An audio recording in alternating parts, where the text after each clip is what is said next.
Assalamualaikum warahmatullahi wabarakatuh. Alhamdulillah wassalatu wassalamu ala rasulillahi wa ala alihi washabihi wa man tabi'ah wa ba'du. Selamat berjumpa kembali para santriwati Qudsiah Putri, khususnya kelas 8 yang kemarin kelas 7. Untuk kali ini pada kelas 8 saya mengampu mapel Nahwu Alfiah Ibnu Malik juz 1. Kalau kemarin di kelas 7 Falak, sekarang ganti profesi Nahwu.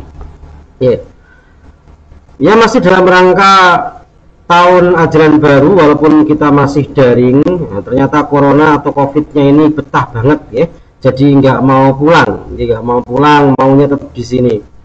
Semoga itu tidak mempengaruhi minat belajar dan juga semangat belajar kita semua, baik yang pengajar atau para guru dan juga para santriwati. Semoga tetap semangat. Semoga wabah ini cepat berlalu dan kita bisa kembali bertatap muka di kelas dalam kondisi sehat walafiat, dan juga semoga keluarga di rumah selalu mendapatkan kesehatan, mendapatkan kelimpahan berkah rezeki dari Allah Subhanahu wa taala, sehingga dapat melalui cobaan atau ujian dari Allah dengan baik, dan semoga nanti di akhir ujian kita termasuk orang-orang yang meningkat. Oke, langsung saja, karena kitabnya mungkin Anda semua belum punya atau karena belum diberikan, tetap kita mencatat bait-bait alfiah, kemudian kita maknai. Nah, kitab alfiah ini merupakan kalau bisa dibilang dalam pondok pesantren atau dalam literatur pengajian salaf, itu merupakan salah satu kitab favorit, kitab favorit dari para santri.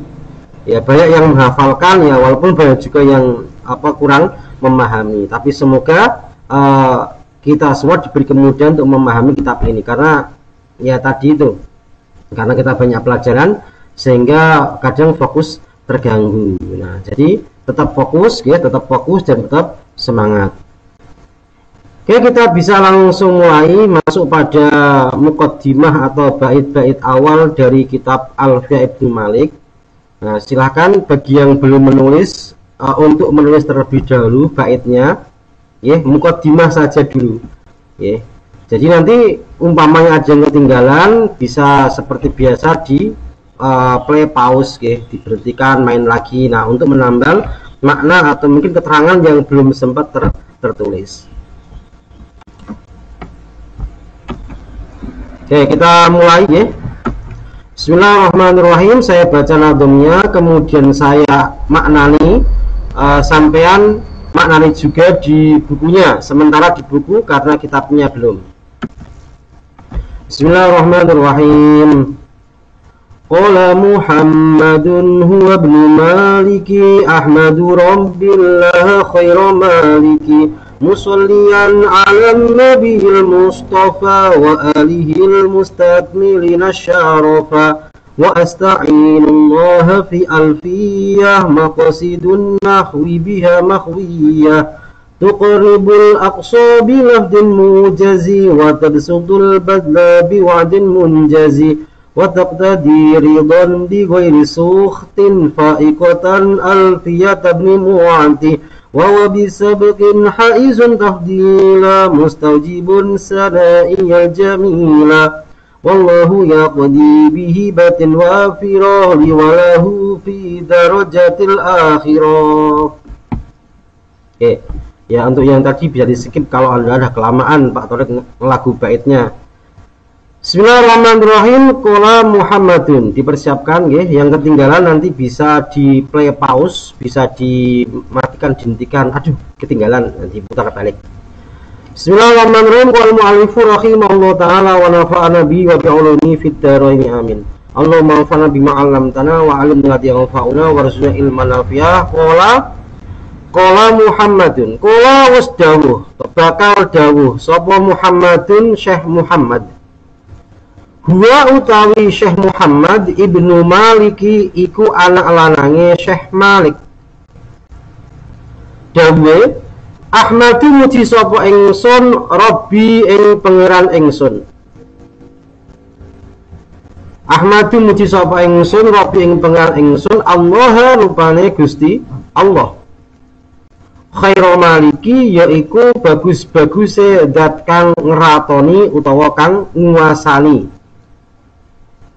Musollian hale ingkang njalukaken rahmat ta'zim alan nabi ing atase Kanjeng Nabi Muhammad sallallahu alaihi wasallam al Mustafa kang pinilih,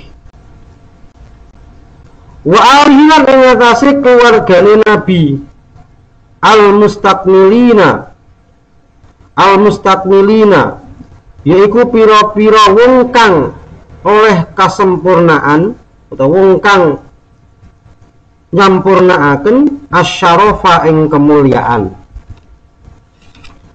Wa asta'inu lan tulung sapa ingsun Allah ing Gusti Allah fi alfiyatin ing dalem nganggit utawa ngarang utawa nyusun alfiyah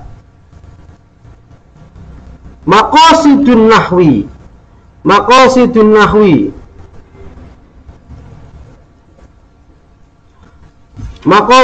nahwi kang utawi pira-pira tujuan utawa intine ilmu nahwu biha kelawan alfiyah mahwiyatun iku diwengku utawa iku terkandung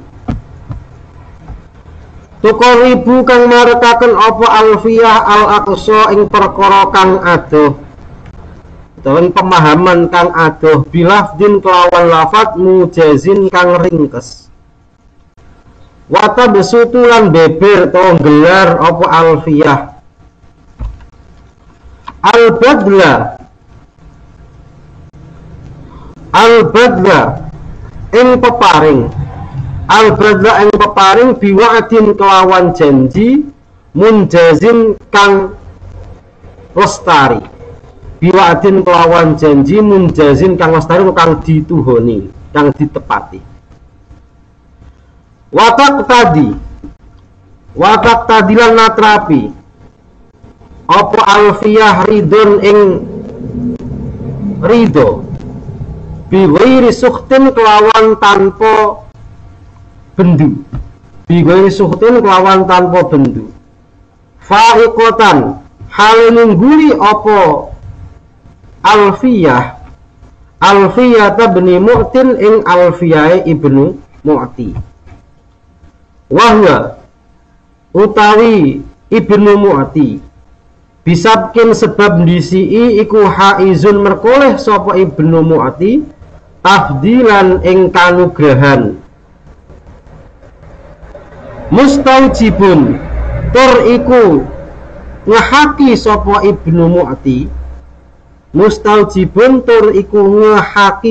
ibnu mu'ti sana iya ing pira-pira pengalembono utawa pemuji ingsun al-jamila kang bagus wallahu utawi Gusti Allah yaqdi iku muga ngukumi sapa Gusti Allah bihibatil wafirati kelawan pira-pira peparing bihibatil wafirati kelawan pira-pira peparing kang sampurna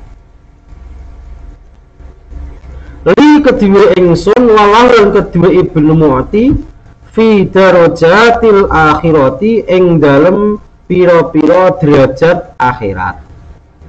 Oke, yang ketinggalan bisa diulang kemudian stop ya. Pada perjumpaan pertama kali ini kita akan berkenalan terlebih dahulu. Sebelum masuk pada bahasan nahwu, kita akan berkenalan terlebih dahulu dengan kitab yang akan kita pelajari. Ya, tak kenal maka ta'aruf atau kenalan. Ya. Jadi ini merupakan 7 bait muqaddimah atau kata pengantar atau pendahuluan yang disampaikan oleh mu'alif dari kitab Alfiyah Ibnu Malik. Oke. Jadi pertama muqaddimah yang akan kita bahas pertama adalah mu'alif kitab Alfiyah. Siapa sih beliau? Oke.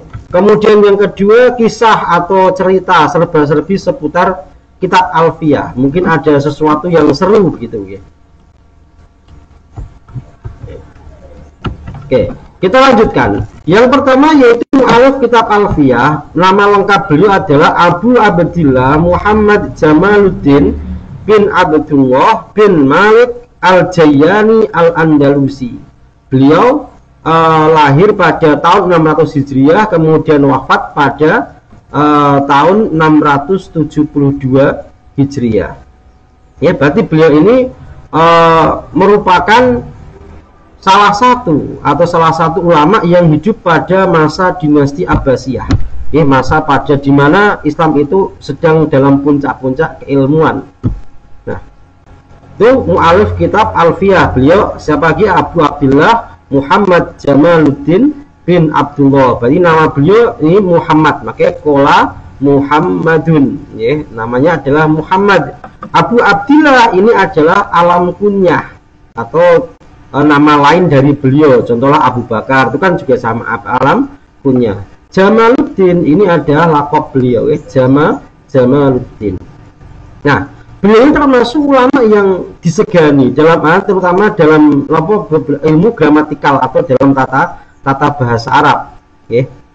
Itu makanya Alfiyah ini kemudian tersohor di berbagai negara, ya, terutama di Indonesia ini sangat terkenal dan sangat populer di kalangan santri karena memang beliau ini terkenal sebagai orang yang ahli dalam bidang gramatikal atau dalam tata bahasa. Nah, itu kita sedikit berkenalan dengan pengarang atau yang menganggit kitab Alfiyah, ya, namanya Alfiyah. Maka kemudian namanya Alfiyah Ibnu Malik, bukan Alfiyah Muhammad, Kang, bukan.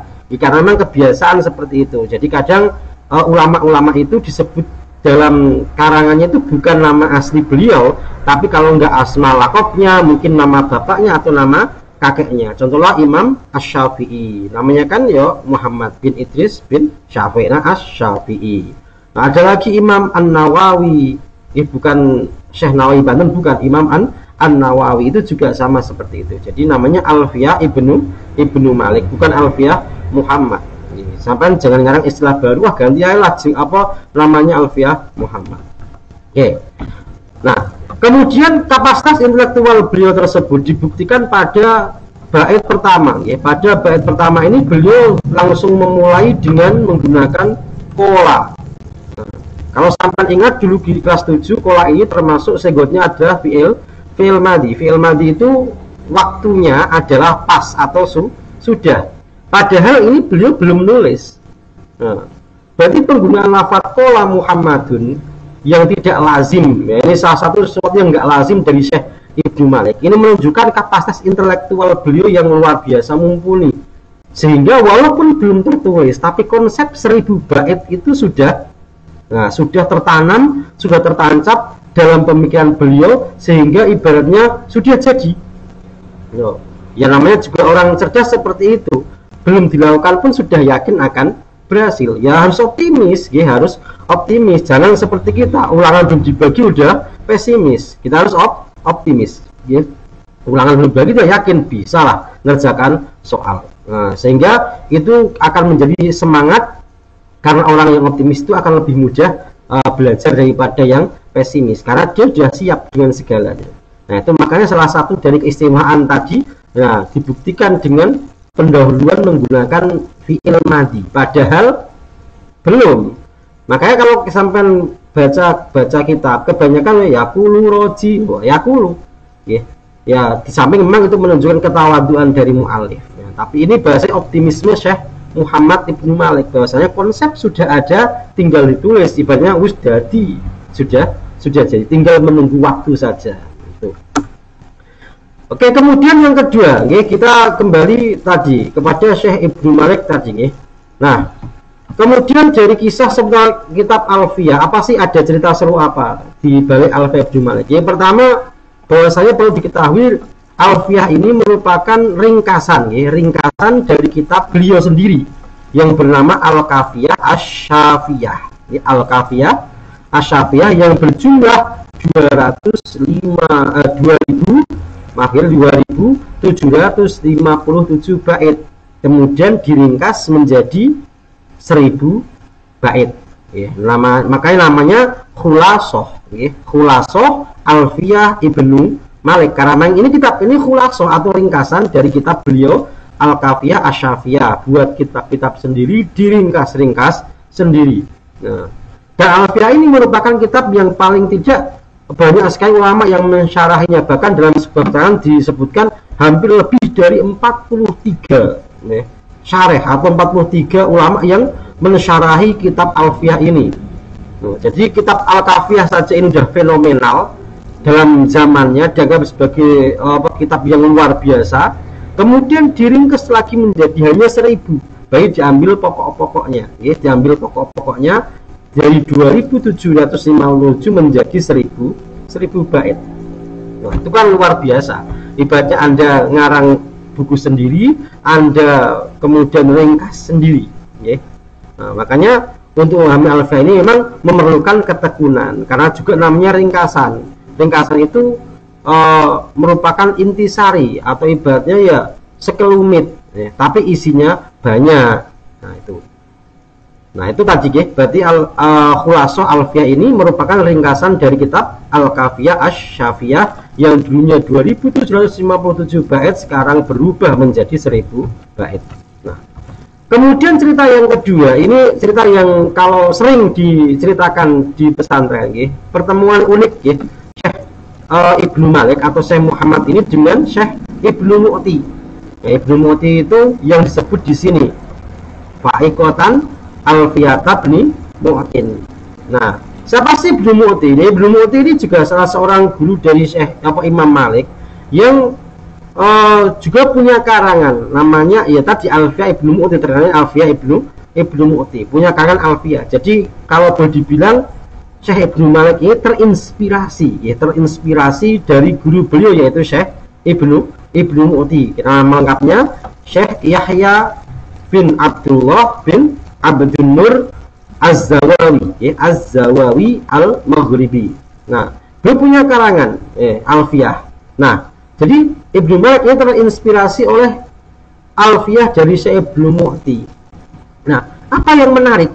Nah, ya namanya juga kadang kita sebagai murid itu kalau sudah mencapai sesuatu, kadang merasa capaian kita ini lebih hebat daripada pendahulu-pendahulu kita atau dari guru-guru kita, sehingga mungkin kurang adab. Nah, walaupun memang pencapaiannya faktanya memang lebih baik, tapi dalam dunia pesantren adab itu selalu menjadi yang nomor satu. Apa gunanya sampean alim alamah tapi Anda tidak punya adab atau tidak bisa menempatkan diri sampean ketika berhadapan dengan yang lebih tua. Nah, makanya cerita antara Ibnu Malik dan Ibnu Mu'ti ini menunjukkan bahwasanya adab itu di atas ilmu, adab di atas ilmu. Tapi adab dan ilmu juga harus dimiliki oleh kita. Jangan sampai adab tapi nggak punya ilmu, atau ilmu nggak punya adab, nanti timpang. Anda beradab, akhlaknya baik, tapi nggak punya ilmu, nanti gampang dibodohin sama orang lain. Anda pinter, Anda cerdas, tapi nggak punya adab, membodohi orang lain. Makanya kita beriringan, tapi tetap yang didahulukan adalah adab. Jadi dalam mengarang, karena kan tadi Syekh Ibnu Malik ini optimis bahwasanya 1000 bait ini selesailah. Nah, makanya dalam muqaddimah Alfiyah, nah ketika beliau mengarang Alfiyah yang sudah optimis 1002, ketika sampai bait kelima Fa'iqatan Alfiyata bin Mu'ti, nah kemudian beliau lanjut di bawahnya bait ke-6, berarti baru 5,5 ya. Nah, itu ada setelah Fa'iqatan Alfiyata bin Mu'ti, Fa'iqatan lahabi alfi baiti. Nah, ini harusnya di sini. Ya, harusnya setelah watak tadi itu bukan wahwa, tapi ada Fa'iqatan lahabi alfi baitin. Mengungguli Alfiyah bin Mu'ti dengan 1000 baitnya. Berarti ini udah bahasanya wes luwih apik daripada gune guruku. Cetakan tak revisi udah tahu. Jadi seakan-akan ada rasa bahwasanya ya mungkin ujubnya beliau. Ya, tapi ya ini promosi, mungkin juga promosi kan biasanya ini lebih baik, metode ini lebih baik, karena kadang seperti itu. Ya, tapi ya ini sebagai pembelajaran buat kita, setinggi apapun kedudukan kita, tetap kita itu adalah murid dari seorang guru. Nah, sampai di setengah bait berarti baru 5,5, padahal rancangannya 1000. Itu kemudian tiba-tiba stuck, atau tiba-tiba Ibnu Malik ini nggak bisa melanjutkan, galau dia, Lu gimana, udah kola Muhammadin udah optimis 1000 bait kok tiba-tiba baru 5,5. stuck atau berhenti. Wah, beliau kemudian ya dalam kitab-kitab itu dinarasikan ya tadi ada kegalauan, kemudian ada ya kalau orang sekarang ya mungkin udah depresi kayak gitu ya, karena udah optimis 1000 bait baru 5,5, ini kan baru berapa persennya ya, belum 1% belas itu sudah berhenti. Maka singkat cerita, dalam mimpi beliau bertemu dengan seorang sepuh, seorang tua nih. Ya pas bertemu itu mungkin masih samar-samar, jadi beliau nggak mengenal siapa orang tersebut. Nah kemudian ditanya sama orang tersebut, Syekh, katanya Anda membuat alfiah. Iya. Hebat berarti. Berapa baitnya? Ada 1000. Ya, karena alfiah ini memang 1000, tapi untuk karangan bait yang ribuan tetap dinamakan alfiah. Ya 2000, 3000 masih dikategorikan alfiah. Coba disebutkan, coba saya mau dengar, Syekh. Kemudian dibaca, sampai dengan fa'iqo tenal berarti sama, dalam mimpi pun sama, stuck atau berhenti di situ. Karena beliau kemudian Syekh tadi, orang tua yang ditemui dalam mimpi beliau menjawab, dilanjutkan, berhenti di situ, dilanjutkan, wal hayyu fa'iqatan laha bi alfi baiti wal hayyu qad yaglibu alfa maiti. Karena memang posisi Ibnu Mu'ti sudah meninggal. Tadi terjemahannya wal hayyu qad yaglibu alfa maiti. Orang hidup ya terkadang bisa mengalahkan 1000 orang yang sudah meninggal. Ya aku mati. Bahasanya kan gitu. Ibaratnya yang dinamakan orang meninggal kan ibaratnya akan bisa melebihi orang yang sudah hidup. Ibaratnya kalau maunya saya sesumbar, saya ngarang kitab lebih dari kitab guru saya. Ya guru saya sudah meninggal. Kalau mau belum masih hidup mungkin bisa ngalang yang lebih baik lagi. Kayak gitu. Jadi sindiran Ibnu Mu'ti, kalau bahasa kasar mentang-mentang aku semati kok kurang ajar semua. Kalau bahasa kasarnya mungkin gampangnya seperti itu. Nah, ini adalah bait yang mengena. Kemudian setengah bait ini itu kemudian beliau bangun, astagfirullahaladzim. Akhirnya beliau menyadari, ternyata kesalahan saya di situ, bahwa saya merasa bahwasanya saya ini lebih baik, lebih unggul daripada Ibnu Mu'ti. Maka kemudian bait fa'iqatan bi alfi baiti ini dihapus. Baik, setelah fa'iqatan bi Mu'ti kemudian beliau mengganti, harusnya ini fa'iqatan bi alfi baiti cuma nggak bisa lanjut, hanya diganti wa bisa bikin haizun tafdila mustaujibun sana'iyal jamila wallahu yaqdi bihi batil wafirah li walau fi darajatil akhirah. Jadi dua bait ini adalah merupakan ya ibaratnya ya tadi permohonan maaf beliau kepada Syekh Ibnu Mu'ti ya, karena ya mungkin kurang adab atau kurang tata krama pada guru beliau. Makanya kita sebagai santri, sebagai murid harus selalu ingat, setinggi apapun atau mungkin sebanyak apapun titel Anda, kesuksesan Anda capai, tetap jangan lupa selalu beradab, bertata krama dengan guru kita dan juga dengan orang-orang yang lebih tua daripada kita. Lanjut yang ketiga, yaitu tentang misteri dua bait tambahan. Kan tadi saya bilang bahwasanya alfiah ini 1000 bait, tapi nyatanya kalau Anda buka di kitab alfiah itu jumlahnya ada 1002. Ada 1002. Jadi ini kitab alfiah ini istilah itu bahwa beliau yakin pas 1000, ya pas 1000 awal pengarang. Tapi ternyata pada faktanya lebih 2 bait. Jadi ada 2 bait tambah aja 1000 pas, harusnya 1000 pas, rancangan begitu 1000 pas, tapi ketika faktanya itu ada 2 bait yang lebih baik 1002. Nah, ada beberapa versi ya, ada beberapa versi yang mengatakan 2 bait tambahan itu yang mana? Kan dari 1002 itu ya 2 bait yang tambahan yang mana? Versi yang pertama yaitu adalah 2 bait muqaddimah akhir wawa bisakin, karena memang ini dulunya nggak terancang. Berarti Ibnu Malik itu pada awal masa menulis kitab alfiah memang tidak ada rancangan 2 bait akhir ini. Jadi ini cuma tadi gara-gara ada hubungan kejadian pertemuan dengan Syekh Ibnu Mu'ti, maka kemudian yang harusnya ini diganti. Nah ini 2 bait tambahan. Nah yang ada mengatakan 2 bait tambahan itu yang di depan itu mas, yang 2 akhir mulai sabkin sampai wallahu yaqdi bi batil wafat itu 2 bait tambahan. Itu versi pertama. Kemudian versi yang kedua yaitu pada bait la'abudul jubna anil hajai walau tawalat zumarul a'dai. Itu bait. Karena itu bukan karya Ibnu Malik, tapi sebuah syair yang disisipkan dalam rangka memberikan contoh. Berarti itu bukan karya Ibnu Malik. Kemudian yang kedua ada pada bab waqaf. Nah, silakan dicek pada bab waqaf. Berarti memang ada misteri ya, dua bait tambah ini ada dua opsi, ada dua pendapat. Yang pertama adalah dua bait pertama ini ya sebagai permohonan maaf atau sebagai penebusan kepada Syekh Ibnu Mu'ti, yaitu memberikan sanjungan bahwasanya Ibnu Mu'ti ya karena beliau yang mengawali tetap mendapatkan keutamaan ya, karena kan biasa penemu itu ya harus lebih dihargai. Walaupun mungkin ibaratnya contoh atau Thomas Alva Edison menemukan lampu nyalanya cuma berapa detik, tapi kan kalau tidak ada itu tidak akan ada lampu-lampu berikutnya. Umpamanya pesawat terbang yang pertama kali itu cuma terbang beberapa detik, tapi kalau itu tidak terbang mungkin sekarang juga nggak ada pesawat, begitu seterusnya. Maka sebagai pionir beliau mendapatkan sanjungan dan layak mendapatkan pujian dari beliau. Kemudian juga berdoa semoga beliau dan Syekh Ibnu Mu'ti mendapatkan derajat yang tinggi dari Allah Subhanahu wa ta'ala. Sebagai tadi ya mungkin ya karena sudah nasrul ilmi ya, maka pantaslah meminta pada Allah, berdoa untuk ditempatkan pada derajat yang tinggi. Nah, itu adalah muqaddimah atau istilahnya awal dari kitab Alfiyah Ibnu Malik. Ya, ini sebagai pengantar saja ya.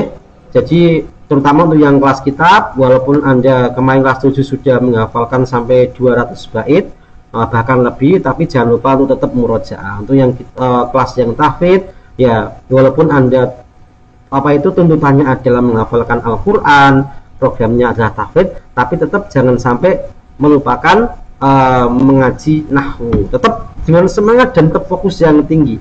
Jangan kok mendengar apa tahfidz Kang, ya sudah usah lah, sekedar yang penting absen umpamanya ya, jangan ya.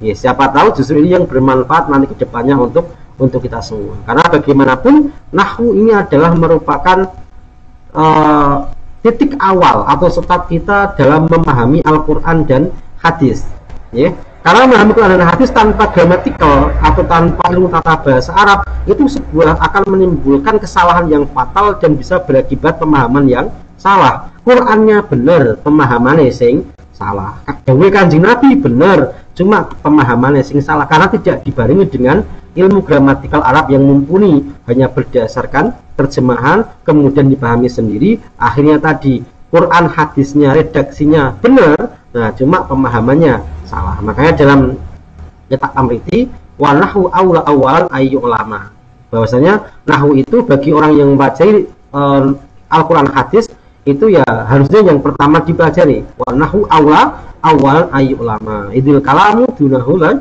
yufham. Karena kalam sebuah ucapan atau kalam berbahasa Arab terutama Quran hadis kok tidak dibarengi pemahamannya dengan nahwu, maka pemahamannya akan gagal ya, layu tidak bisa difahami dengan baik ya. Bisa ya banyak khotoknya daripada benernya. Kalaupun benar itu ya kebetulan juga kayak gitu.